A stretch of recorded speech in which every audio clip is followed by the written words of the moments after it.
What up, nation? Welcome to another edition of the WiseTake, KBO Daily Fantasy Sports Wise Stream. CK013 here once again. You can find me on Twitter at CK_013, and I, of course, am from the wonderful WiseTake Nation, which you can find all the social media platforms listed above or directly at WiseTake.com. We are a premium DFS content provider as well as a DFS community designed to help make you a better DFS player. Go check us out at WiseTake.com for more.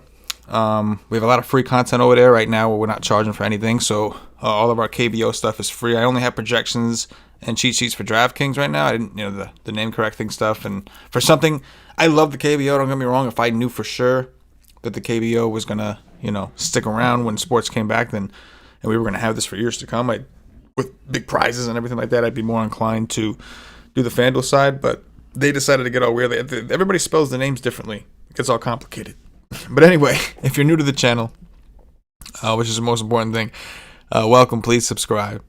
Hit the notifications bell so you're notified whenever we do go live. You don't want to miss out any of the content we do. We got some NASCAR streams going. We've got KBO going. And I plan on doing some League of Legends stuff, not with the 2-game slates. When they come back with the, the bigger ones, 3 games at least, even 3 games I'll swing. But when they come back with League of Legends, we'll do it. I'm not a League of Legends guy. But I've learned the game of DFS since we've had to shut down because I got to fucking eat somehow. So I went in and I had projections built and all these things that I did. And so for League of Legends, I think in June we'll have some bigger slates. I'm hoping. I don't know what the schedule is like. They don't give two fucks about DFS, so their schedule is going to be what it is. But if we can get more than a 2-game slate, we'll do some of that. But anyway, if you guys haven't already hit that like button, please do. I noticed a few of you hit it before the show even started, which is just awesome. It's just really, really, really cool. Makes me feel good. Got me real pumped to even start the show, so I appreciate it. And if you can continue to hit that like button, for those of you who haven't, it does go a long way. Allow us to continue to do the free content. And I enjoy doing the free content. I like hanging out with you guys and breaking down the slates with you guys. Last night was a profitable night for me. Maybe it shouldn't have been. I had like 60-something% of that shitty-ass Juan Kiwoom pitcher that was chalk. So he was like 70% owned or something like that, I think. Or like most of my contents, he was somewhere around 70-something% owned. And so I thought I was going overweight at 60. Fortunately for myself, I was wrong, and he was even higher owned, so I ended up kind of underweight. I did get bailed out a little bit. Number one, with Eam, right, against the Lotte Giants, he did well, and then so I had a few lineups that managed to make it to the top. Most of my lineups suck, but I had a few that managed to make it to the top. So even on a shitty day, and that's the reason that we preach trying to do as many lineups as possible. You know what I'm saying? We want you to do as many lineups as possible to give you that shot, and to be able to, like, you could like a player but still have a few teams without a guy to kind of cover your bases. If you're investing in stocks, you go to any financial advisor, they're going to tell you to have diversify your portfolio. Now, I get a little greedy sometimes, and I'll take stands even with the teams I build, 200-something teams or whatever. And, I get reminded sometimes putting my plays, but at the end of the day, that's what we preach. I'm looking to have a little bit of a better day today because it could have been good. I was winning like 1,300 all day. By the time it finished, it was like 7-something, but I put in over 5. So you figure it's only a couple $100 profit. But I again, on a night where I feel I didn't do all that well anyway, right? So I'll take it. It's fortunate, and that's the beauty of these big lineups. My bigger contests didn't even was awful, but that Han dude was so chalky that it didn't kill me as bad as it could have. It just withheld me from taking shit down, which sucks. But again, profit, I'll take it. Marcus F in there, man of the nation, yes sir, man of the nation I am. Myron's LPL is fire. Yeah, man. I like that, man. I like them guys, the Chinese and Korean leagues, the LPL and the LCK. When I do those mixed slates, I really, really like those for DFS purposes. Kevin Lloyd, let's do this. I like that. Clever. Kevin Lloyd, let's do this. You already know. Kevin. In the chat, he said, let's do with DOO this. Doosan. Yes, sir. We will get there. But, all right, we'll go ahead and jump into this, man. I'm ready to... If I was able to make a profit on a night where I really didn't do all that great, then I would imagine that... But again, I didn't do great, but a lot of people didn't. And that's why it didn't take that much to get to the top. You just had to be a little different in the right places. But anyway, that's another day. getting into it. We're gonna start with. I got Kia pulled up. We're gonna start with Hanwha. I like going in order of the schedule thing. Just makes my life easier. So we're gonna start off with Hanwha. We've got Warwick Saupold. That's how you say his name. The American, the foreigner, fucking foreigners. And then we've got young Gayu Kim going for the Dinos. So Warwick's been pretty impressive considering he's not a strikeout guy. I mean, this is not like, I know it's a small sample this season, but we can go back and take a look at what he's done last season as well, and you will see that it's not that different, right? A 3.2 FIP, 1.274 whip, which is low for a guy that strikes out this little people, 16.67. Home run percentage 0.99, so I mean it's pretty solid. If we were giving him a projection solely based off of last year's numbers, he's somewhere around a 14, which isn't bad. It's not great at 8.7, but we've learned in this league to kind of take that as a win. Now the thing is, if you look at this, if we go based off of this season, he's looking at around 20. So he's having a phenomenal season. We don't have those like BABIP stats and left on base stats and some of those stats that we like to use in MLB to tell us if a guy's been a little lucky or not. All we really have is the FIP at this point, and he's been pretty solid, right? At 2.78 FIP, 0.18 whip. It's extremely good. I would expect the whip to go up, man. You don't have a 13% K rate with a whip that low consistently. At some point, luck is going to catch up to you. He's going up against the Dinos, which is a tough matchup, man. The Dinos are good. They're currently 12-2, right? They're very good.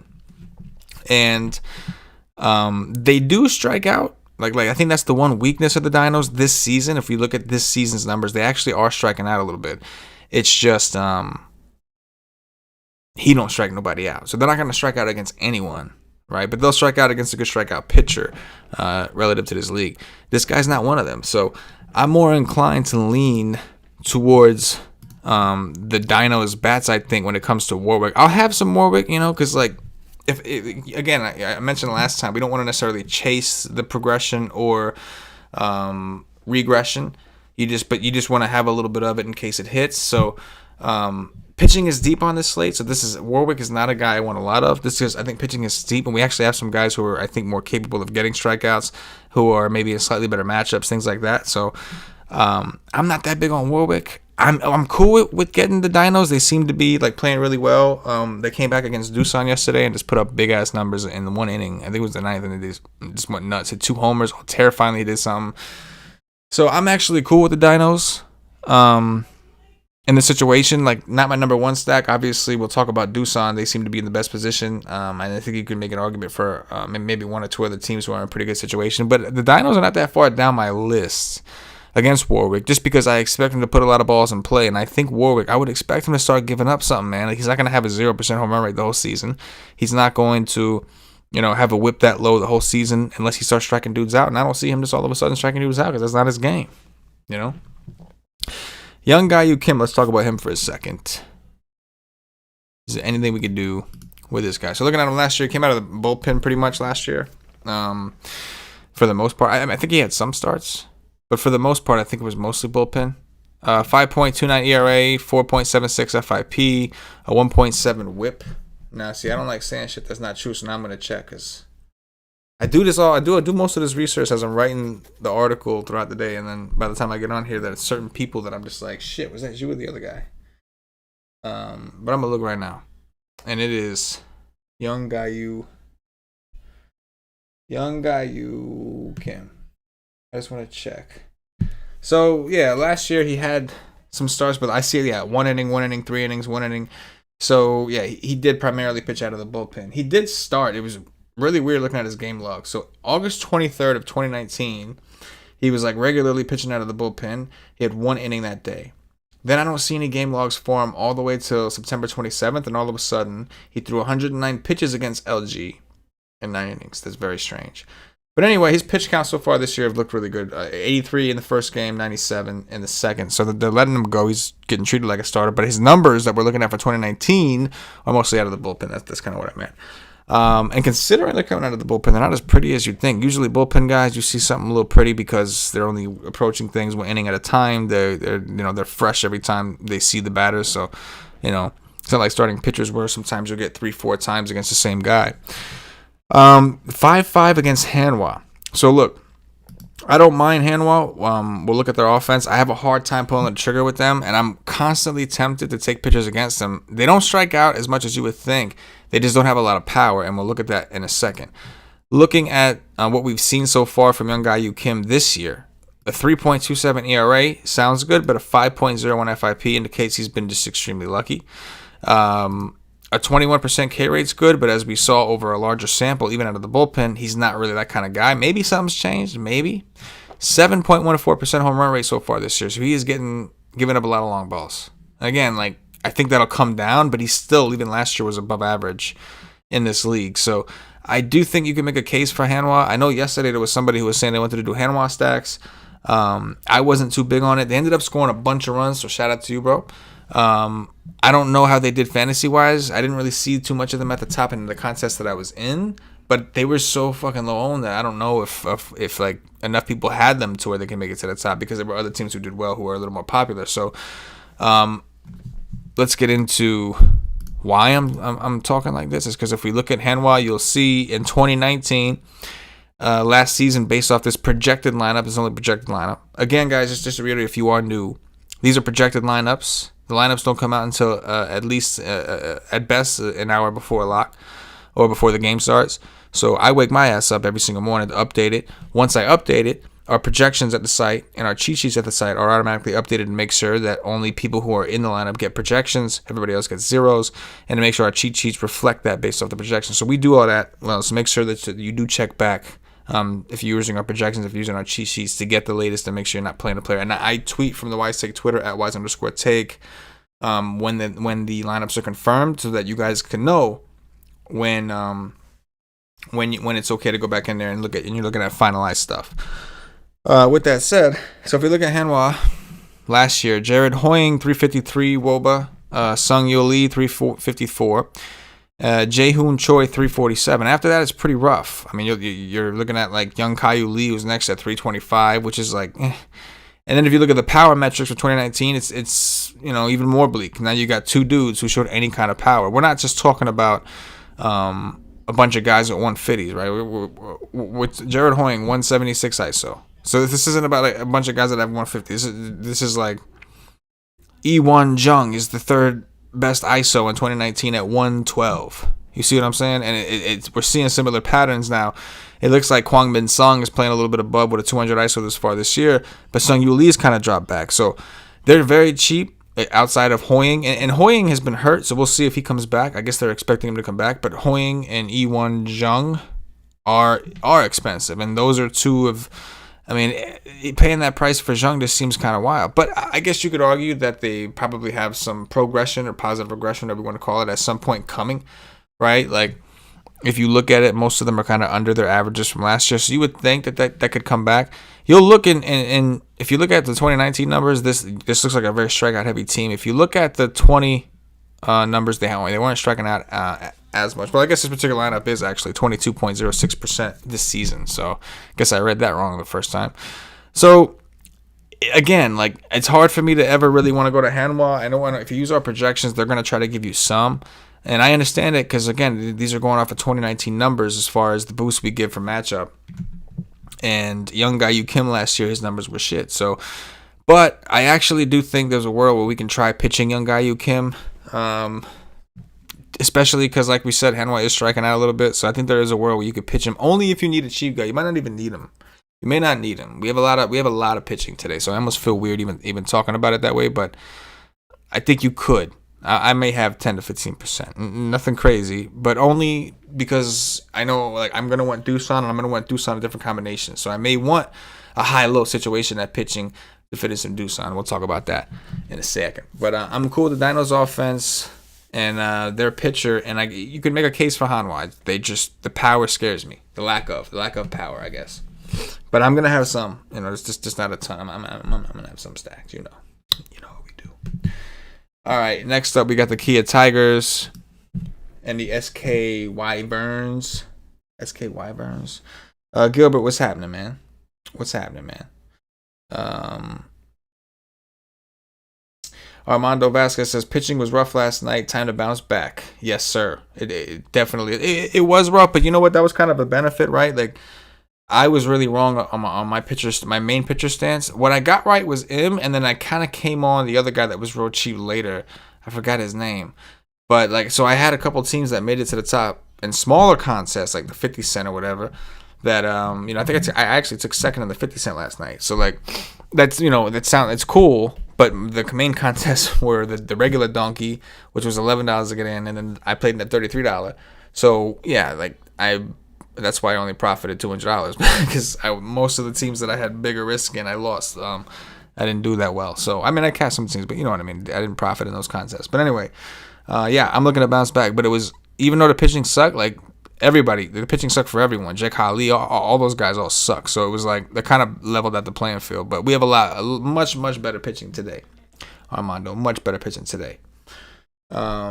Matthew Rose says, yesterday was a great day for double Us and 50-50s with the high-owned pitchers sucking. Absolutely, man. I did see some of y'all tweeting me some screenshots of cash games, and that was awesome. And absolutely, man, you're 100% right. I think when the chalk busts like that, everybody's playing the chalk in cash, then it's going to be a little easier typically to hit on those nights. As long as they're on the chalk, Not you. Yeah, Robert, there you were. I think it was you, right, Robert? Han did do well. They did do well. So shout out to you, man.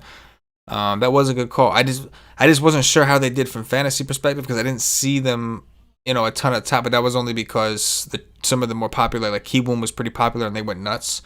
So like that wasn't. So I figured they did though because I saw they put in a bunch. I saw. Kevin Lloyd says someone threw like 100 of the same lineup in that 50 cent. I think he ended up taking 30th. No shit, that's wild. That's wild, man. 100 teams. I wonder. It could have been. I don't know if he did that on purpose. Like I've been in situations like that in NBA where like shit just went down and I had no choice and I was in panic mode. Like the optimizer I was using crashed at lock, so I had to make a decision and I just like said fuck it. I'm just gonna have to run a train. I've been in that situation. It does not feel good. So like I would never do something like that on purpose. I just unless I was straight ball and bankroll wise, and like that was just a joke thing to me. I mean, let me see the most I could win with one team in this thing, like just for my ego or something. You know what I mean? Jeffrey Date says, "Hey, my man, let's eat tonight. Thanks for putting in the work." Hey, man, no problem, man. I appreciate you guys hanging out. I always say that, and I always mean it, man. Just hit the like button. That's all I ask for. Share the video if you can. All that kind of stuff goes a long way, but. As long as you guys are here to listen and here to hang out, man, I'm here to break it down because I'm gonna be playing, man. Like I gotta eat, right? We don't got the other sports, so what we talk about all the time, man. We talk about lemonade. Kevin Lloyd says I don't think it was intentional. I don't think so. I would hope not. But there's probably some kind of wild story behind that, though, right? Of why a guy would take 100 teams like that and do it. It's probably some wild story. That probably he overslept, right? Like he had dummy teams in there and he overslept, didn't wake up. Or he just did one dummy team to reverse it. It was probably simple. I mean, yeah, probably not so exciting. But I probably just solved the mystery. How about that? All right.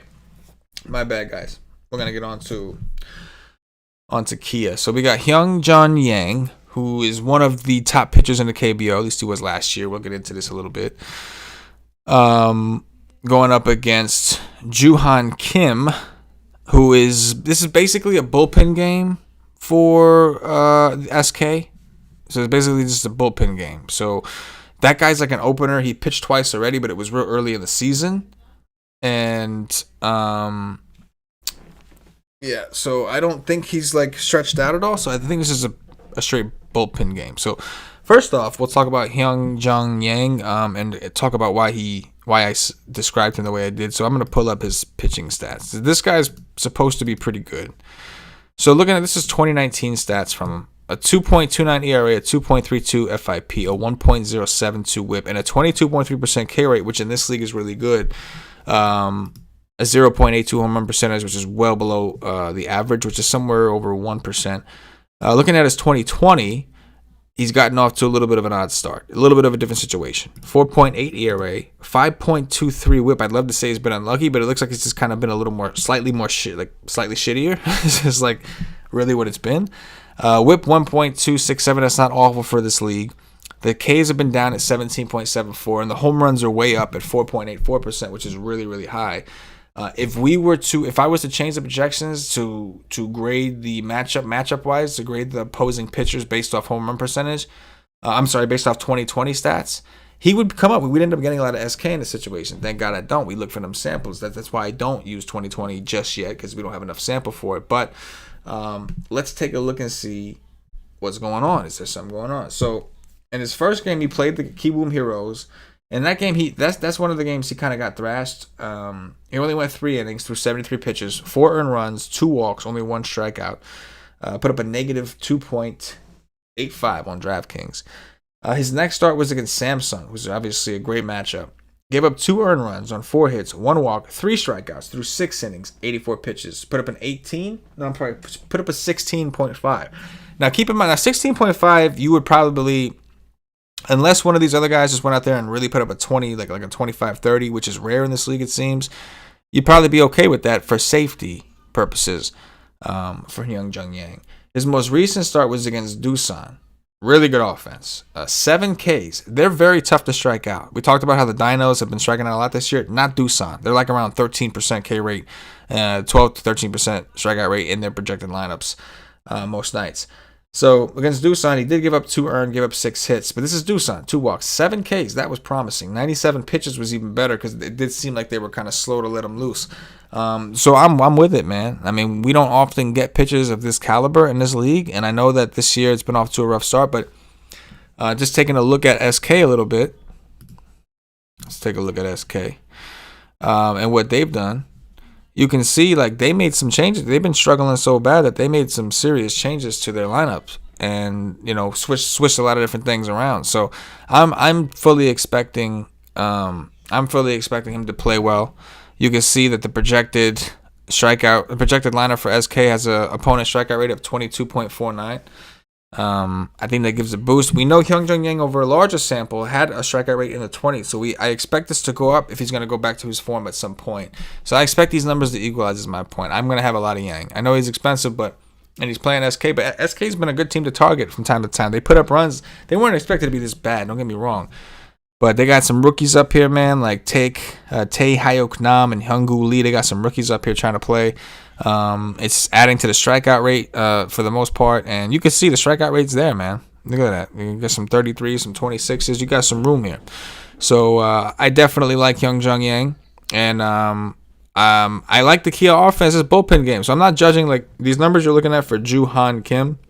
They're not a mistake. He's only pitched like 4 innings so far or something like that. And I think they were both against Doosan or some shit. Let me see. Joo-Han Kim. No, I'm sorry. So his first appearance was May 7th. He pitched 2/3 of an inning. 2/3 of an inning. He threw 12 pitches, gave up 4 hits, 3 earned runs. Yeah, 3 earned runs, 4 hits. His second appearance, he only pitched 1/3 of an inning. It was against the Lotte Giants. So these are 2 of the lower graded offenses in this league. Gave up 1 earned run, 1 walk, 1 hit by pitch, no strikeout. So he just pitched. It took him 21 pitches to pitch 1/3 of an inning, and he still gave up an earned run, a walk, and hit somebody. So I would think that would mean that the Kia Tigers are in a phenomenal spot. And we can look and see, maybe just, is there something we missed from last year with this guy? So last year, 5.25 ERA, 3.68 FIP. It's actually a really good FIP. Did come out of the bullpen. The whip 1.6 was kind of high. Strikeout stuff wasn't that bad. Didn't really give up home runs, but I don't think he pitched a ton, and he pitched out of the bullpen. They're going to give this guy an opportunity to start. Basically, I mean, it's hard not to like Key in the situation. I don't know how good the bullpen is of SK. I'm not going to sit there and pretend I know. But I do know that they did use that bullpen against the Kiwoom a little bit there. So I'm going to be playing a lot of Kia stacks, man. Kia Tigers. Preston Tucker has been a monster. He just won a Kia car. That's one of the perks, right, of working there. I may have to give a little boost in the projections to Kia. I'm not loving What I'm seeing, I think we can give them a little bit. Nothing crazy, but I think we can. Matter of fact, I may do that now with you guys here on the stream, though. Take some Red Bull, though.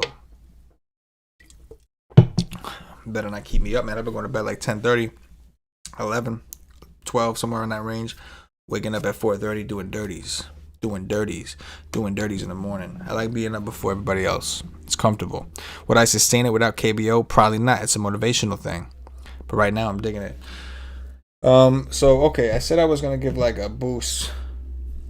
I believe. But I just have to remember people's names. Juhan Kim. Short-term memory is awful, by the way. My short-term memory is awful. All right, so if I go... This should help. This should help the projection. Let me see what happens.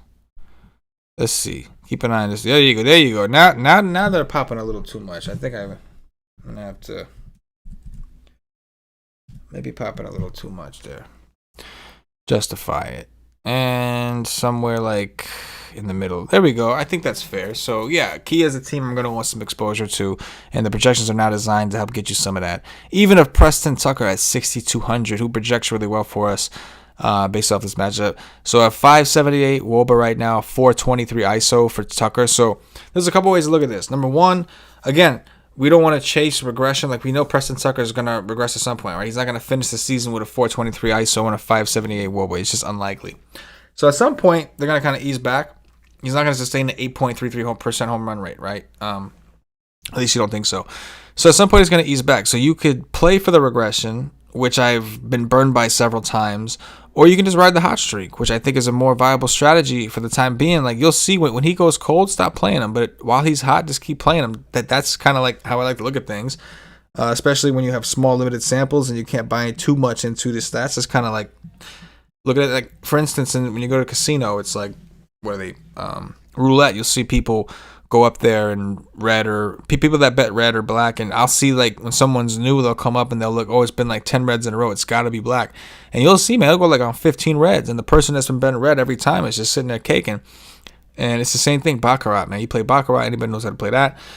You ride, you look for the pattern and you ride the hot streak. You're hoping to get 20 bankers in a row, 20 players in a row. That's what you want, So I like to look at it like that too, man. And like, while they're still hot, ride the hot streak. When it ends, it ends.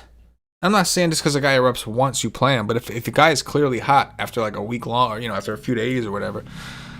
Anyway, so yeah, I'll have a good amount of key. I think I do like them, and Hyung Jung Yang, man, I have a lot of him, man.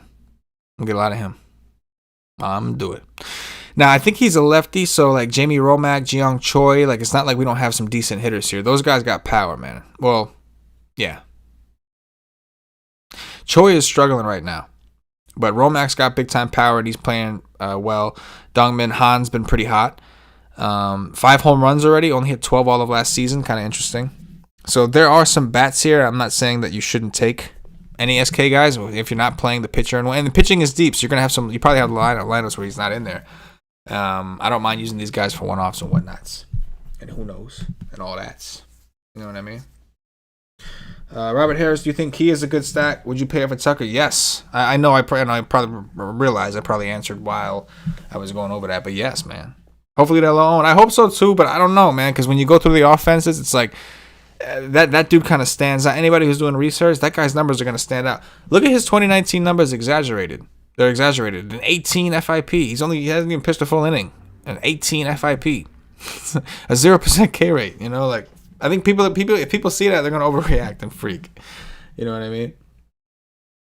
Robert Harris says, "How about the lineups not being up on DraftKings?" Oh, I heard about that a little bit. See, not to I definitely have empathy for that if that's a part of your process. Like for me, the reason I do the projections this way, and this doesn't help you if you don't use an optimizer or nothing like that.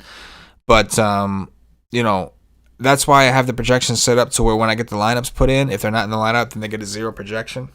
You know what I'm saying? And I'm just saying, because I know, because I don't want to rely on DraftKings to tell me if those guys are in or not, basically. So I understand the frustration. But yeah, Kevin Lloyd says Kia will not be loaned. I agree. I don't think they will be, because people are going to see that shit and just go. Mike Concho says I'm going back on the dude train tonight. We're gonna get there. We're gonna. Robert Hare says the names are half the battle in the KBO. Definitely. You know what the worst is when you have a sweat. When you have like a real big sweat, it's like late, and you need like one thing from someone, a home run or something. You just need like one thing. You know what I mean? And then you see a guy's up to bat, and it's like Kim, and you're like, oh, my dude's up to bat. And you're sitting here looking at the DraftKings screen like, why doesn't it say he's at bat? And you realize that it's the other K Kim, not the 2-hitter you have. It's like the 6-hitter who's also named K Kim, and you're just like, oh, damn, I'm not going to get another at bat. That sucked a couple times. That's a name issue. I've seen that happen. But anyway, we'll keep it rolling with the next game. If you guys haven't hit that like button yet, please hit that like button. It really helps us out. It really helps me out. It allows me to continue to do free content and hang out with you guys on a nightly basis.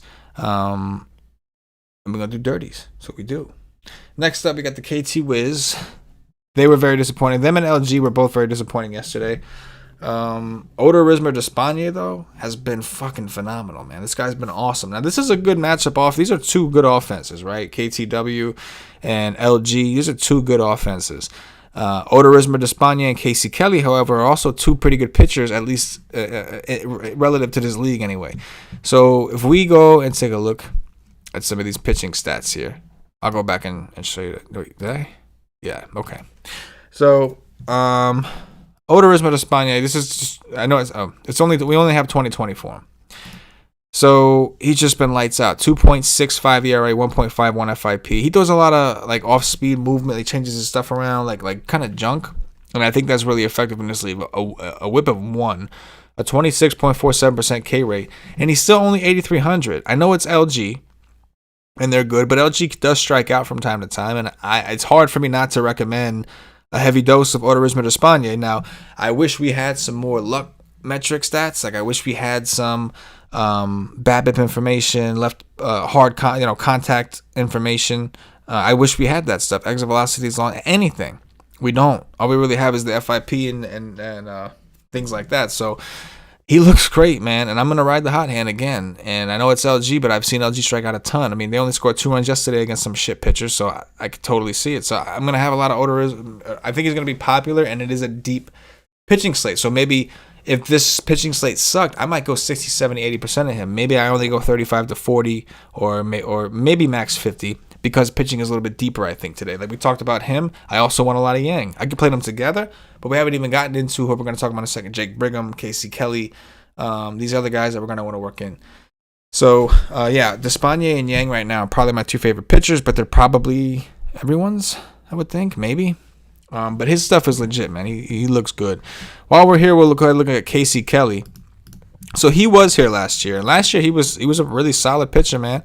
3.16 FIP, a 1.137 WHIP, only just under a 17% strikeout rate. That's like okay. For this league, that's probably around average. It's not bad. Home run percentage 0.94%. That's below average. In 2020, a little bit of a different story, right? He's got a 5.63 ERA, but he's got a 2.35 FIP. So I think he's been a little unlucky. 1.625. If you get unlucky with those CNI singles, it's going to raise your WHIP. We expect this number to come down closer to what it was last year. And then the strikeout rate's about the same. So he's playing KTW. It's a tough matchup. 7.8's not that bad of a price. He projects fairly well for us. If you look this year, yeah, he's having a little bit of a rough go, but he's been unlucky. You look at last year, if he goes 16 for you, that's well over 2x at that point. You're thrilled. Again, it's a tough matchup, but I do think he's going to be low owned, so I'm going to grab around 30-35% of him. He'll probably be not only a guy that I pair at times, but he's going to be him and Brigham are going to be pivot options in my mass multi-entry teams away from the Yang Despaigne because I think they'll be so popular. And I think this is a duo that has similar upside. Maybe their odds of doing such based off the trends we're seeing aren't as high, but there's potential if Despaigne and Yang do happen to bust, or even one of them do, and you have one of these guys in their place who does well, it could really give you an advantage at lower ownership, hypothetically. But I do like Despaigne and Yang more. But yeah, so Casey Kelly, I am kind of interested in. That takes me off the offenses just a little bit, which is tough because these are two really good teams.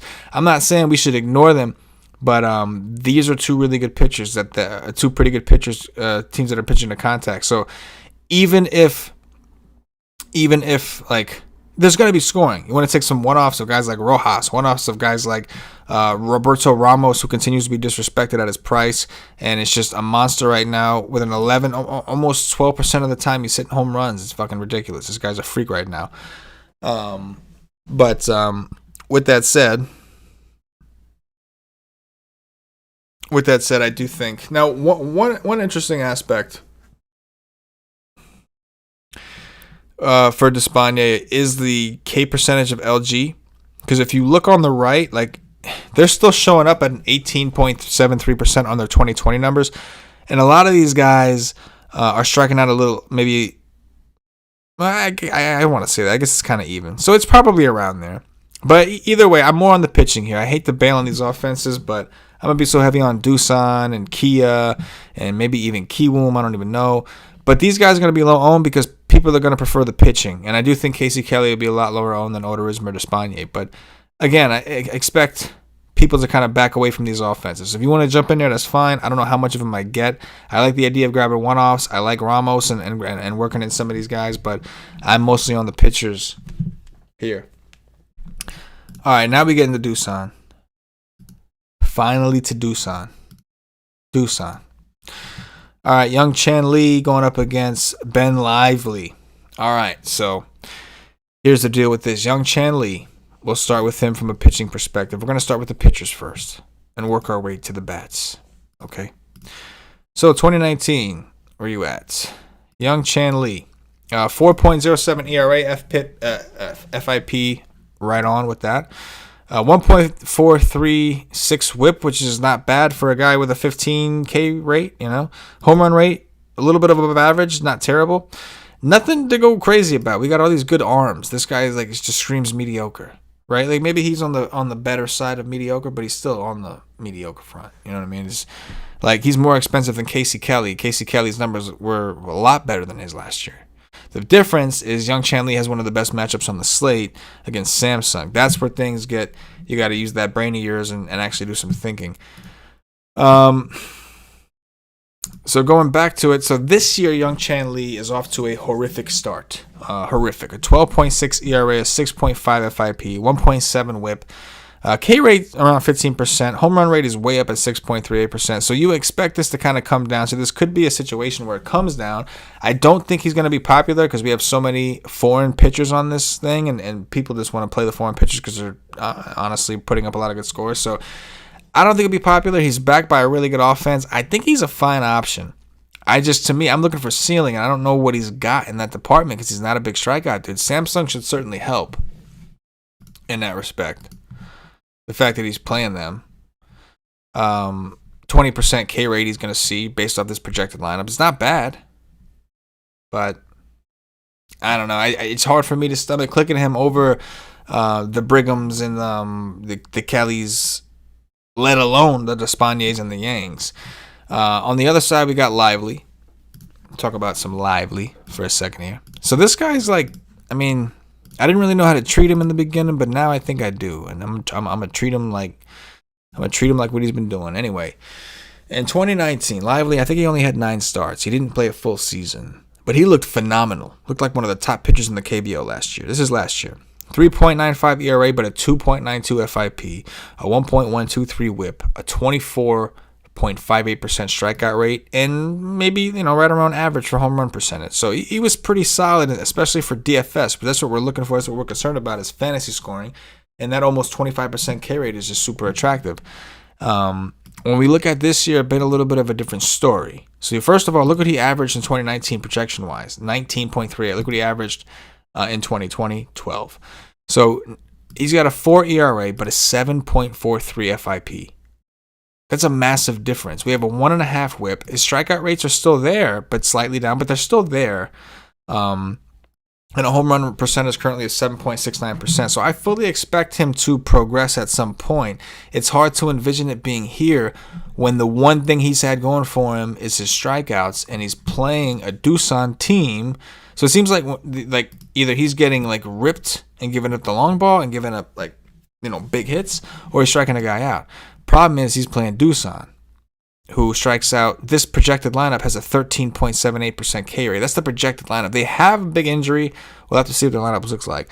But Doosan's a really fucking good offense. If you look at this lineup head to toe from 2019 stats where you had a sample, look how many of these guys, every single one of them, except for J1O, every single one of them have WOBAs above 300, right? And now we look at the ISOs.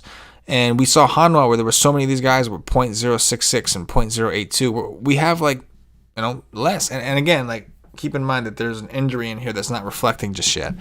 And if you look at what they've done in 2020, man, guys like Jaehwan Kim's ISO's up to 314, J1O up to 316. They just got out of a pretty intense series with the NC Dinos. The NC Dinos, I think, took 2 out of 3 from them. But Doosan was the champs last year, man.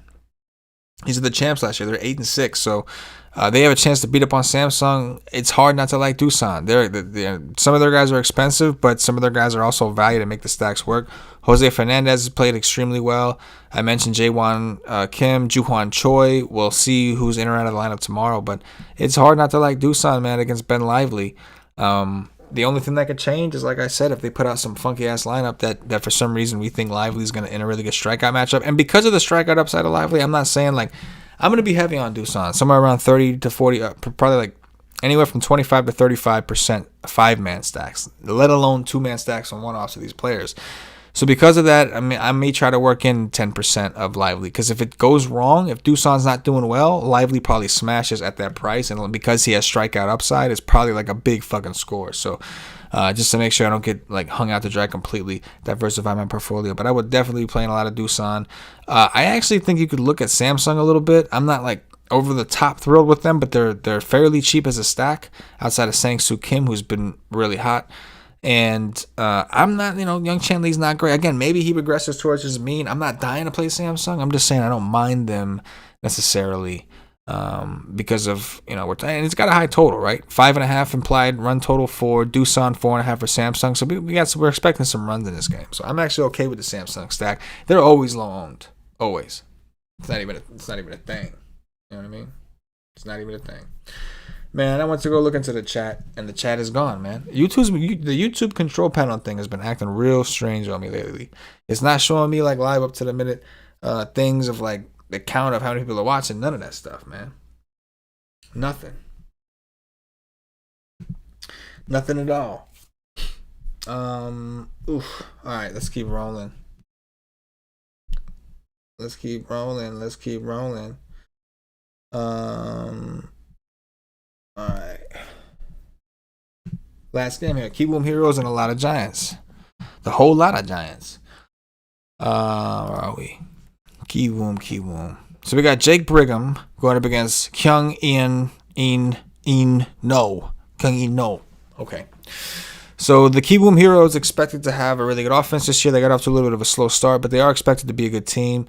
As far as the Lotte Giants, they were dead last year in the league, and they were expected to be bad again this year, but they started off hot, so they kind of got people confused. But since their red hot start, they are now 7-7, so they did kind of come back down to earth. The only big shocker right now, I think, in the standings is SK. They weren't expected to be 2-12, but aside from that, it's kind of things are leveling out a little bit. KT Wiz probably was expected to do a little bit better than 6-8 right now, but anyway, somebody's got to lose. Kiwoom Heroes, Jake Brigham. Let's take a look at the pitching first. All right, so Brigham was also in this league last year, and he was phenomenal. 2.96 ERA, 2.97 FIP, 1.225 WHIP, 19.43% strikeout rate, which I will take in this league, 0.75% home run percentage, so pretty awesome. We look at his 2020 stats, however, a little bit of a different picture. 4.15 ERA is not awful, but the FIP of 5.02 a little concerning. A 1.462 whip. 20% K rate is still promising. 3.64% home run rate, giving up the long ball. Not ideal. However, before we pass judgment, let's take a look and see what his game logs actually look like. Because we know based off last year, he should have success in this league. So he played Kia the first game. Only went 3 and 1/3 innings because he went 62 pitches. 2 hits, 2 walks, 2 strikeouts, right? So it's not that he did bad. He just got pulled. And the reason he got pulled is because he was one of the players. I think it was Casey Kelly was the other one. That remember, they came from the United States late. So they had to be quarantined for 2 weeks. So they had to kind of be stretched out. This is his third start. He threw 62 pitches in the first start. He threw 74 pitches against Hanwha, where he struck out 5, gave up 3 earned runs, 7 hits in 4 innings. So 4 innings, he put up a 9 in the first game and 3 in the third, put up an 8.2 in 4. So if he gets 5 or 6 and you factor in probably, a win because his team is playing a lot of Giants and they should win and they're decent favorites here. I think Brigham's got some upside in the situation. We expect him to get a little bit better, but it's been weird. This is his third start. I expect his leash to be a little bit longer, so I think there's certainly merit to it. The Giants have some strikeout upside. They're 18.49% in this projected lineup, so I think there's some potential, right? And even if not, man, he is fairly comfortable pitching to contact, so I'm fine with Brigham. I do like him. He's another pitcher around 30-35%. I think I'll grab. What do we do with Kyung In? No. I don't think I want anything to do with him, but we can take a look if we want to attack him. I think we do. So last year, a 4.29 FIP, 1.54 whip, a 16.27% K rate, and a 3.29% home run rate. So home runs were an issue for this guy last year. This could be a thing. We know Kiwoom had a pretty good day yesterday. Let me see. So how is he doing this year so far? So far this year, a 3.28 FIP is pretty fucking solid. But a 1.636 whip, a 14% K percentage, and a 2% home run rate, which is still, I think, above average, or at least last year's average. So I do like Kiwoom once again, man. I have no problem attacking this guy. I'll go back to Kiwoom. I think my 3 favorite offenses as of right now are Doosan number 1, Kia number 2, and probably Kiwoom number 3. Just the way things are kind of going. So we know, looking at these dudes, man, that this offense is expected to be way better than what we've seen. You could look at their 2019 numbers, and you had some big boppers here, man. Similar situation with the WOBA, right? They're 1 through 8. All WOBAs well over 300. Kim is only 309, but everybody else well over 300. The ISOs, it's the KBO. It is what it is. But guys like Byung-Ho Park's gotten off to a really shitty start, man. He had a 416 WOBA and a 280 ISO last year. He's got a 286 and 140 so far this year. He had 33 homers last year, 2. So he hit 6.2% of the at-bats last year. He had a home run. This year, 3.45%. So he's struggling. He's in a little bit of a slump. He's striking out almost 30% of the time, opposed to the 22 from last year. They're going to turn it around at some point. This is a pitcher that does not strike guys out. So this should bode well for Kiwoom. So I will have some Kiwoom stacks. Those are my 3 favorite stacks of the night. And the pitching I had mentioned, Yang and Odorizme Despaigne, my top 2. I think that's going to be popular. I like working in Casey Kelly. I like working in Jake Brigham as potential pivots. And again, I don't mind the fucking, if you need a super cheap guy for whatever reason, I don't mind working in why can't I think of his name? The Dinos guy, Young Gayu Kim, just because he's cheap. Only because he's cheap. That's the only reason. But I think it's an interesting slate, man. You got Warwick you could make a decision on. There's some interesting moves. Ben Lively, if Doosan sucks, then Lively's going to go off. So it's a weird situation. But it's a pretty good slate. I think it's a pretty good slate. I'm actually looking forward to this. I'm actually really, really looking forward to this. For sure. For sure. Ooh. Let me see. Shit, man. But yeah, I think that's gonna do it, man. I'm trying to catch up in the chat. Like I said, the YouTube thing's acting weird. Guys, if you haven't hit that like button, please do. The content is pretty much up at WiseTake.com. It's all free. I'll be updating everything like 4:30, whatever, 5 when the lineups come out. And my actual article I didn't publish just yet. It's almost done. It'll be out shortly. I'll have it up there. It's all free. Take advantage of while everything is free. Come hang out with us. Check out our content. See what it is we do while sports is out. We're just kind of really, man, just building those relationships and building those connections, and and whatever, just so we're clear for the YouTube people and the Twitch people, whatever content that we do on here, it'll always be free on YouTube and Twitch and all that shit. That'll always be free no matter what, man. So the content at WiseTake.com, that won't always be free. It's gonna be free for now. It's not always gonna be free because it's my company. I gotta make a living, and we do a lot of fucking work on these other sports. We go pretty in depth. with like MLB. You can imagine what we're doing for KBO. You can imagine how deep we get with the MLB when it comes to research. But in the meantime, that shit's all free. But no matter what, the YouTube channel content and all that shit, we're always going to do that kind of stuff, and it's always going to be there for free. So I appreciate you guys hanging out. Hit me up on Twitter at CK_013. Follow the WiseTake Twitter at Wise_Take. Subscribe to the channel on YouTube. Follow us on Twitch. Hit that like button. Everything, man. It works. But hopefully we see some screenshots. Hit me up. Don't be shy about it. I like to see when you guys do well. I really do. So hit me up. Send me some screenshots. And let's make that money for myself, the entire WiseTake Nation. As always, good luck.